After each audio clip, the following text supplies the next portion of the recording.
Good morning সবাইকে। তো সকালের রুটিনটা আজকে আমি তোমাদের সঙ্গে একটু শেয়ার করতে চলেছি। এভাবে আমার ছেলেকে ঘুম থেকে তুলে নিই, অনেকক্ষণ হাঁটাহাঁটি করতে হয়, কোলে নিই, তারপর ওকে ব্রাশটা আমি করিয়ে নিই।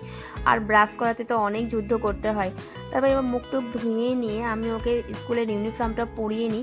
স্কুল যেতে খুব পছন্দ, এখনও পর্যন্ত একদিন কিন্তু স্কুল যাওয়ার জন্য কান্নাকাটি করেনি। কিন্তু হ্যাঁ, আমার একটু উঠতে লেট হয়, কারণ রাত্রে ঘুমাতে লেট হয়ে যায়। তাও 6:30টার সময় ঘুম থেকে উঠে পড়ি। তারপর আমি নিজে ফ্রেশ হয়ে নিয়ে ওর জন্য আমি নাস্তাটা বানিয়ে নিই।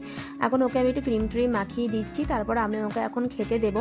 খেতে একদমই চাই না, কিন্তু না খেয়ে গেলে আমি শান্তি পাই না, তাই আমার যেটুকু খাই সেটুকুতেই আমার শান্তি। তারপর আমি ওখানে ব্রেকফাস্টটা করে নিয়ে বই টইগুলো আমি একবার গুছিয়ে চেক করে ভরে দিই, কারণ হচ্ছে যে নয়তো ভুলে টুলে যাবো। তো আমি রাত্রেই ঠিক করে রাখি, তাও সকালবেলা আমি এভাবে চেক করে নিয়ে আমি বইগুলো সব ব্যাগে ভরে দিই। আর ওকে এখানে বলে দিচ্ছিলাম কিছু ফেলে আসবে না, কারণ রোজ দিন রুল পেন্সিল রবার সব ফেলে চলে আসে।